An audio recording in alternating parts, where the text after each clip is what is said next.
Not often, but it does. Oh, your meeting is being live streamed. Got it. Excellent. Got it. Our meeting is being live streamed. Well, hello, everyone, and welcome. I have a very glamorous guest today, and we're going to talk about, seriously, you can see she's gorgeous. Oh. And so it's my absolute pleasure today to welcome Tenille Lawrence. And firstly, welcome, Tenille. Thank you. Thank you for having me. So you are meeting from a much warmer place than I am today. I am. We would say it's cold today, but you probably wouldn't. How cold is it today where you are? I think it's 23. Oh, balmy. I've actually got the heater on in my office today. So Yuma, I'm meeting from Ngunnawal land in Canberra, and it is not a balmy 23 degrees. So we get very excited when it's 23 degrees, but it is a beautiful day. So why I have invited Tenille on today is because Tenille is a successful businesswoman, and she's also winner of Best Eco Salon in Australia in 2021 and 2022. But not only that, she has quite a juggling act because she is a single mum of 4, and she's also, if that wasn't enough, a pioneer in the low-tox hair industry. She's also a spokesperson for domestic violence and sustainability. But what is really just amazing how despite all these setbacks, Tenille's gone on to have 4 salons. And today I really wanted to ask her to share her wisdom about how you can do the right thing in business. Absolutely. Sounds great.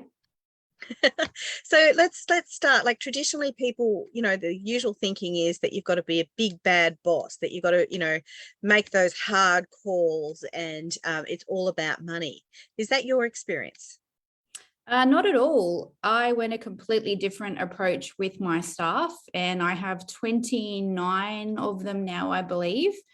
And I'm not a big bad boss at all. I think I'm a really great boss, and I hope they'd say the same thing. But I think being a bad boss is probably a very aged, it's an aged approach into employment these days. And so we've really tried something different with our employees. We treat them extremely well, and they stay with us. And if we treat them well, they treat our customers well, and then everyone's happy. So it's been something that's worked for us, and we're very happy.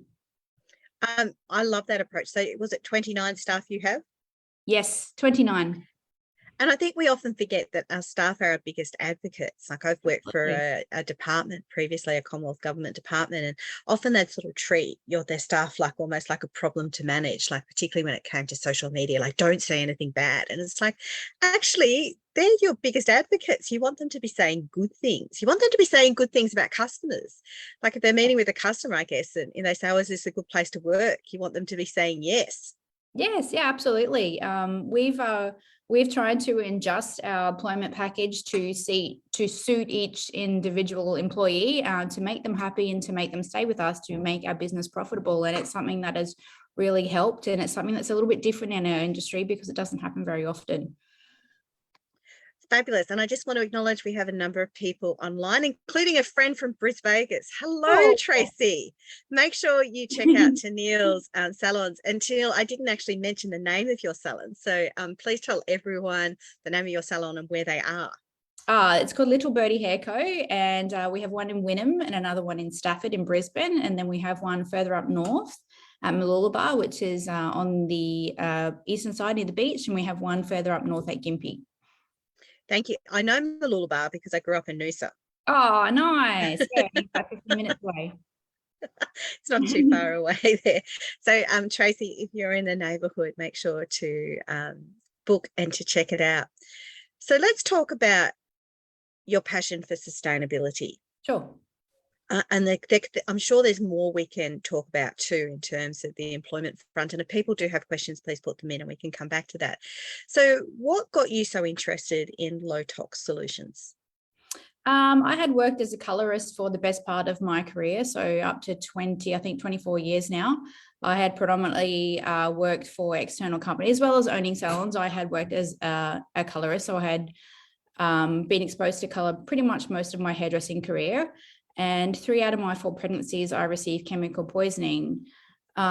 So just go back, not just once, 3 out of 4 of your pregnancies. 3 out of 4, yes. So my primary job is what I didn't cut hair in the salon. I just did color 8 hours a day. Whilst I was working for other color companies, I predominantly taught color. I educated in color. I mixed bowls of color all day long. So it was something that I was exposed to every day. It's something I took for granted. I never really thought of the toxins that I was exposed to because it was something I was never educated on. And when my first daughter was born, who is now 17, my placenta was black. And when I was questioned during her birth, they asked me if I was a heavy smoker, and I wasn't. And they said, what do you do for a job? And I said, I'm a hairdresser, I'm a colorist. And they said, you've got chemical poisoning. Oh my goodness. And hairdressing is an industry which, although there are men in the industry, but it's predominantly a female-based industry. So you'd think at some point a lot of the people who work in the industry are going to have pregnancies.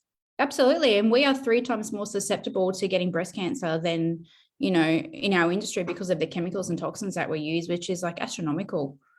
So that is crazy. It is crazy, yeah. And so it's something I'm super passionate about. But that continued on with my second and my third pregnancy. I was covered in hives constantly, had migraines, like the most painful migraines of my life. And I had chemical poisoning.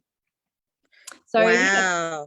from then on in, I was like, I just can't do this anymore. So I actually stopped doing color education and decided that I would make my salons and my life as chemical and as toxic free as possible.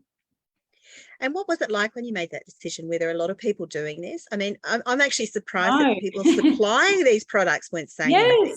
Actually, no one was doing it. A lot of people are doing it now, but back when I was doing this maybe 7 years ago, people actually thought I'd gone a bit loopy.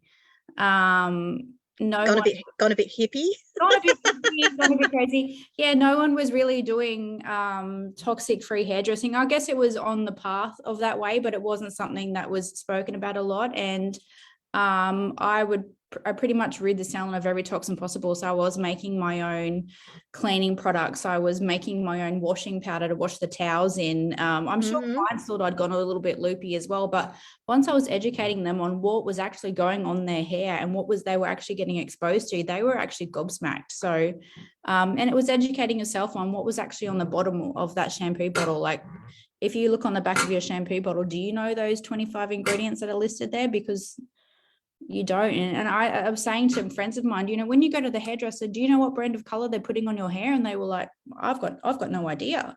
But essentially you were ingesting it. It's going through your scalp into your bloodstream. So it was actually quite scary. I hadn't thought about that because, of course, I'm aware that your skin is the largest organ in your body. Of course. And things do get ingested, but I hadn't made the connection between things on your hair getting ingested in that way. Yeah, it's sitting on your scalp. So it's hard to ignore it that way. And so you mentioned that you had this process of going through everything, going through the bottles, going through and making your own cleaners. What was the process like in terms of finding new products and to implementing this change? Like, how long did all of this take?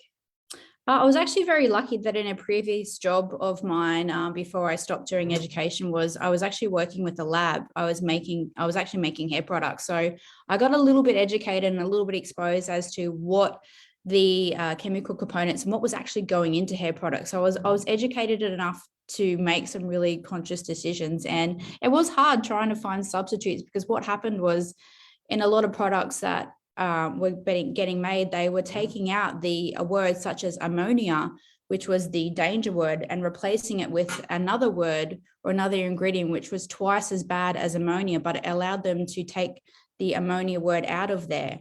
So we all thought the product was ammonia free, but essentially it wasn't. So it was quite deceitful in some terms, but it took a lot of work, and it took a lot of Googling and a lot of research, but I still do it every day. I'm always on the hunt for something better. So I've got terrible insomnia, so it's something I do at nighttime in bed. I'm always I don't sleep. I don't always sleep as much as I should too. I have to admit, although I do, but it is hard when you do have kids. But greenwashing seems to be a real problem. I've heard about this before, but it's the first time I've really heard about it, in your industry. But it sounds like it is a significant issue. Absolutely, yeah.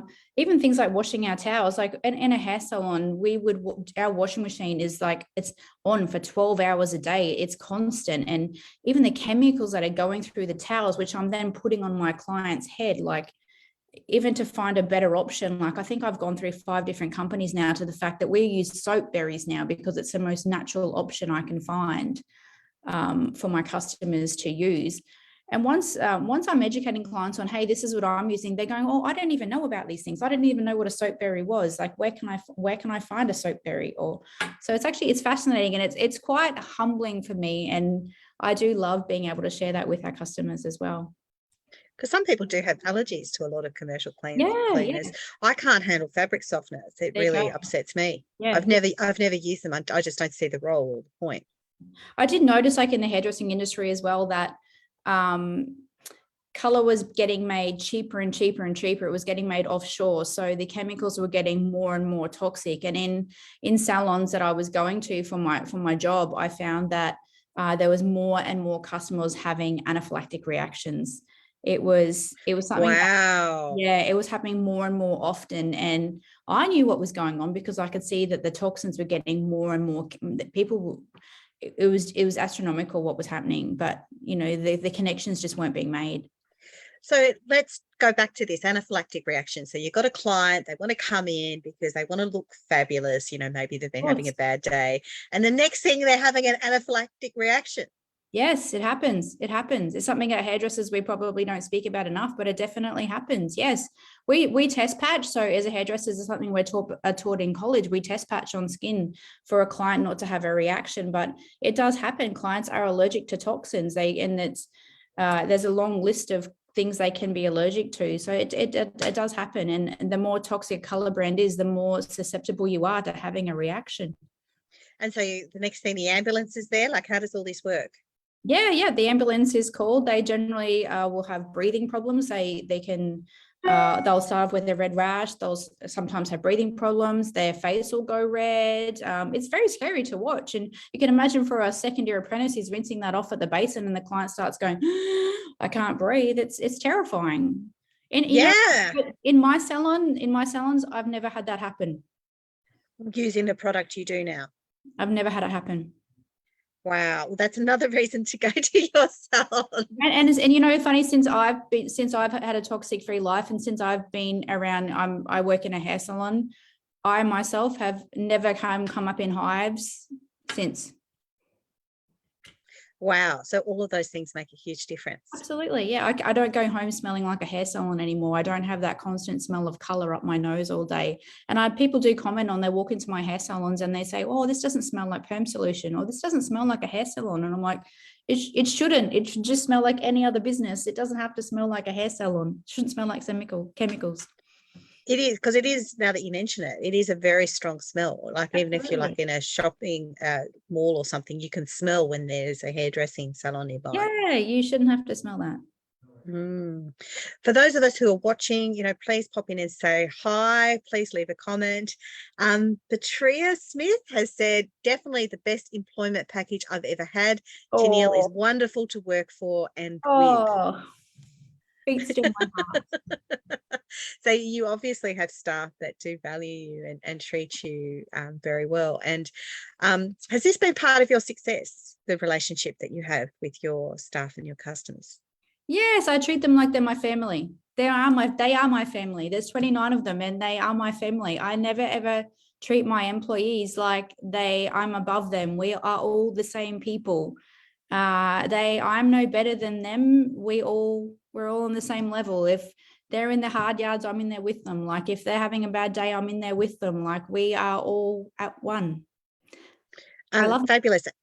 And I gather that you're very big on inclusivity as well. Sorry, I didn't catch that one on. Inclusivity.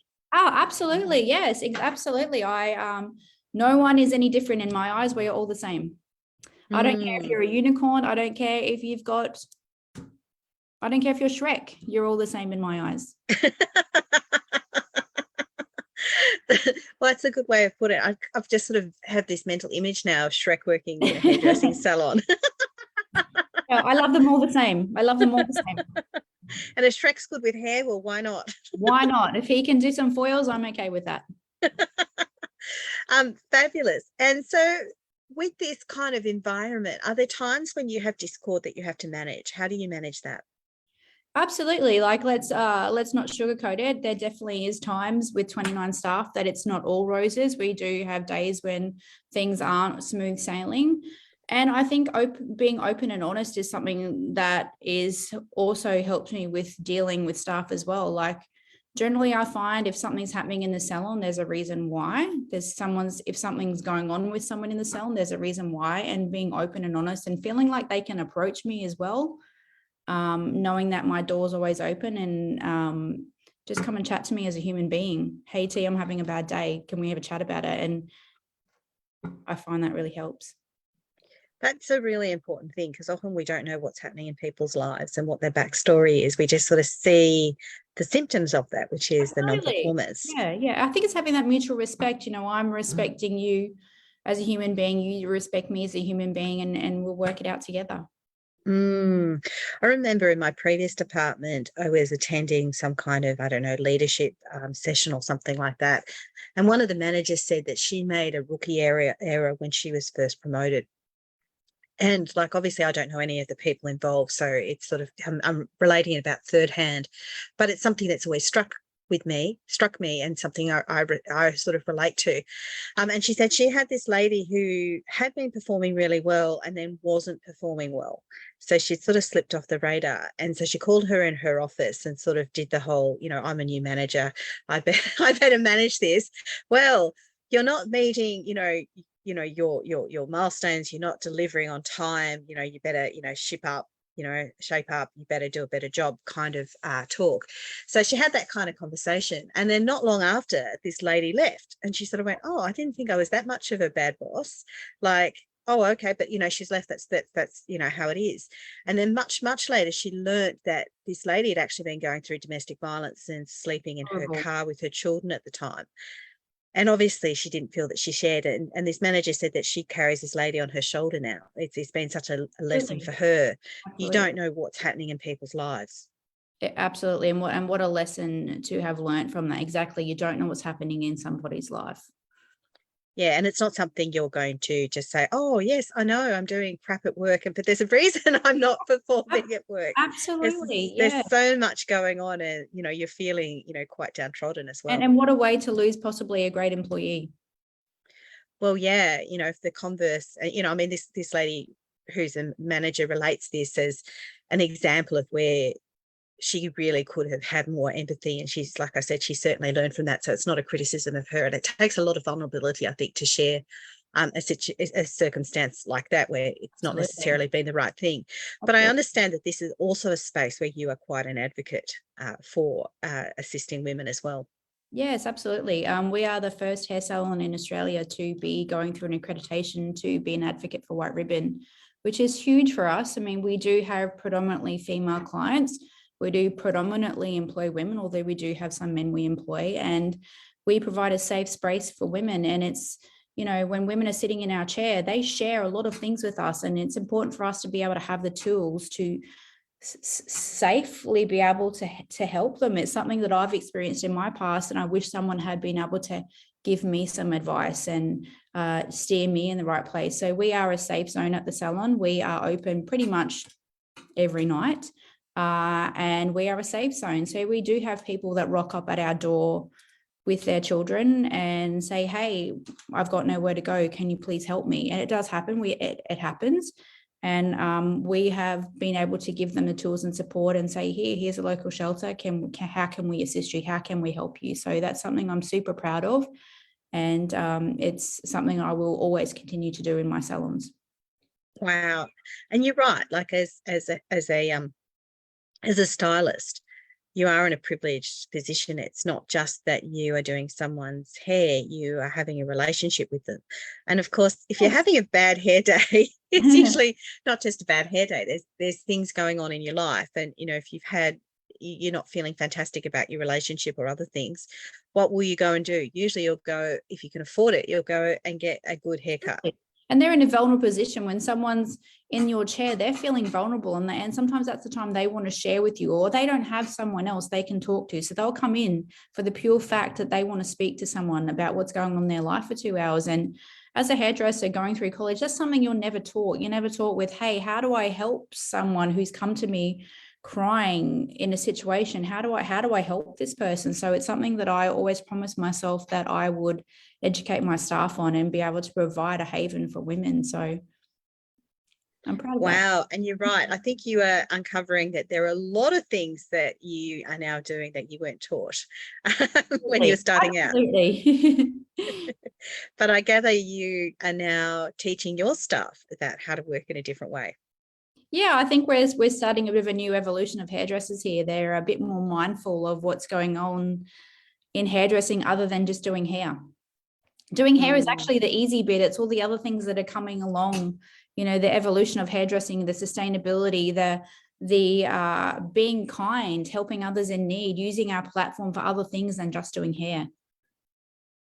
And do you think this commitment to these kind of ethics and values has helped with your business, or has it become a more expensive layer? It's definitely become more expensive. I won't lie and say it hasn't, but I always promised myself that I would give back, and this is my way of being able to give back and help. I have everything I need. I'm happy. I'm very happy with my life, and I've been helped a lot along the way. So this is my way of being able to give back to the community. And I don't see the point. If I've got this platform to use and to be able to help people, why wouldn't I? That's always been my motivation. And I can't see why other people wouldn't do that. Like in a salon environment, like if you have an Instagram page with a lot of followers on there, and you're able to help someone by donating to a charity on a Friday. We do Foundation Friday. So every Friday we donate a portion of our sales to a foundation every Friday. Why wouldn't every salon do that? And I get that times are tough during COVID, my gosh, they are. And let's not pretend they're not, but you know, just every tiny little bit helps, just a little tiny bit helps, or, you know, and give back where you can. So Foundation Friday, how does this work? Every Friday, we donate to a charity. We alternate the charity, so it's not always a domestic violence charity. We generally have someone in the salon who will pick something that's close to home to them, whether it be an animal-based charity, so the local animal shelter, a women's charity, even a trans community charity, and we donate a portion of our sales that day to that charity. So everyone who comes in that day, the portion automatically goes. It's generally about 40% of our sales that day goes straight to the charity.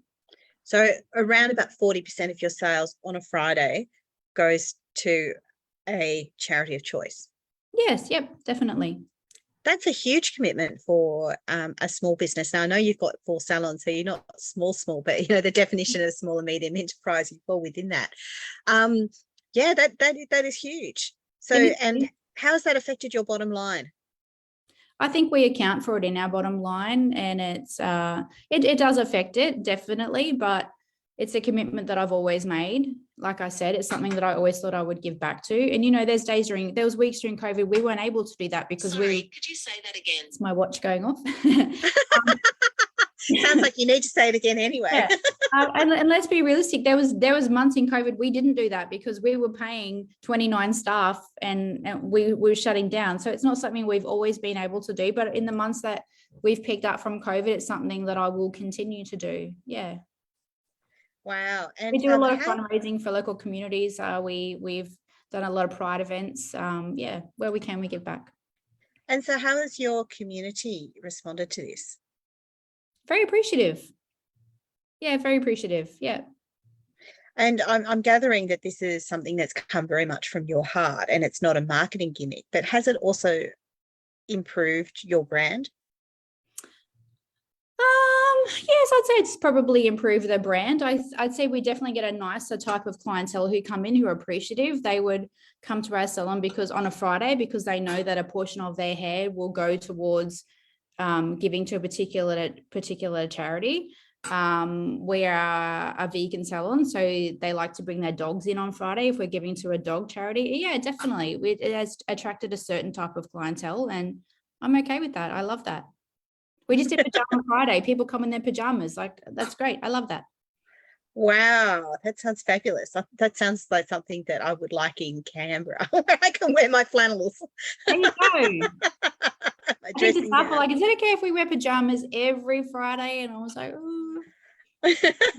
Well, some people have lovely pajamas. I mean, there's a lot of designer pajamas that are out there. Yeah. So if you are talking to a business who is looking to set up and they want to have more of an ethically minded approach, they want to do some good, how would you advise them to start? In terms of sustainability or in terms of giving back to the community? Well, probably both, just how they could do some good. In terms of sustainability, I would say start small. Give yourself a small little sustainability audit. So if it was a business, I'd say go around your business area and say, how can I improve? Can I change this lighting up? Can I switch my coffee pods to be biodegradable, compostable pods? What can I do to reduce my waste? Can I change my paper up? Can I reuse the rainwater to water my plants? Just simple little things. It's making those small adjustable changes that eventually just become a way of life. And you can't even remember what you used to do before. In terms of giving back to the community, start small. You're not going to be able to afford to give back every week on a Friday or run these big fundraising events. Everyone's not able to do that. Start small. Do a fundraising event in your salon for a particular charity. Start super small. Give $10 a week. It doesn't have to be anything, but if you're fortunate enough and you're blessed to be in a position that you can, then don't be afraid to. If you've been blessed, give back. I think this is really important too, like, from my frugalista work too, that habit of giving back. I mean, I do think in terms of the karma point of view, the universe does receive that, and I think it does come back to you. But it has to be in balance. Like, if you give away all your money, you have nothing left for yourself. And like, you'll end up feeling resentful about that anyway. It won't be done in a positive way. Yeah. I sleep well at night, but I'm happy. Well, I'm kind of. I do sleep. I was going to say, you just said you don't sleep. When I do sleep, the small portion, I sleep well. And your 4 kids, how do they fit into this? Just as a last thing to discuss. So you've got how old are your children now, and how has the juggling act been? It's definitely a juggle. They are 17, 13, 8, and 20 months. So 3 older girls and a boy. My elder 3 were raised in a hair salon virtually. They tell everyone that. They're like, I was born in a hair salon. I always had a cot in my office, and all 4 children have been at work with me since pretty much they were 2 weeks old. I can't stay away. I guess hairdressing salons feel like home to me. So the baby was always in the carrier, and I was always blow drying. And there was always someone to hold the baby. So they've always been at work. They are just so used to it now. I just don't think they ever know a different life. But I'm so super organized at home, and I have to be, because my life is so busy. I was saying to someone the other day, I plan my meals out 30 days in advance, and they were like, what? Yeah, not even I do that. I'm like 7 weeks. Yeah. It's like 7 days, sorry. 7 days, yeah. Like, I'm so systemized at home, and I do things to help me with, I have a grocery list that's associated with everything, because I just need to be so organized, because the moment that slips off a bit, then it's complete chaos at home. So I do have wonderful support from my family. Shout out to my wonderful mother, who just lives around the corner and helps me every day. And I do have a wonderful nanny that helps me 1 day a week, and they keep things on a level, calm playing field for me. But the kids are fun. They're my fun. When things at work are a little bit chaotic, the kids provide the fun. So it is a juggling act, the same as any other parent is. We make it work. We do indeed. So want something done, give it to a busy mum. She'll find a way. Exactly right. We make it work. And on days when I need to bring the kids to work, there's at least 20 other mothers in there going, right, who needs a snack? I'll go put the TV on. Like, there's always 20 other mums in there. They can't get away with anything. A community. I love it. Yeah. Well, You mentioned earlier where your salons are, but could you please tell people, perhaps those who may have just joined us, where they can find you and your salons? Absolutely. So the Brisbane locations are at Wynnum. And then there's one at Stafford, which is sort of the inner city, and then further up north at Mooloolaba on the eastern side, and then up north again in Gympie. Wonderful, thank you. And if you are ever planning to open a salon in Canberra, please do let me know. It's too cold. Well, yeah, it is lovely though. It's lovely in spring. Lovely and cold, maybe one day. Well, thank you so very much. I really appreciate you being my guest. Awesome. Thank you so much for your time. I appreciate it. Thank you.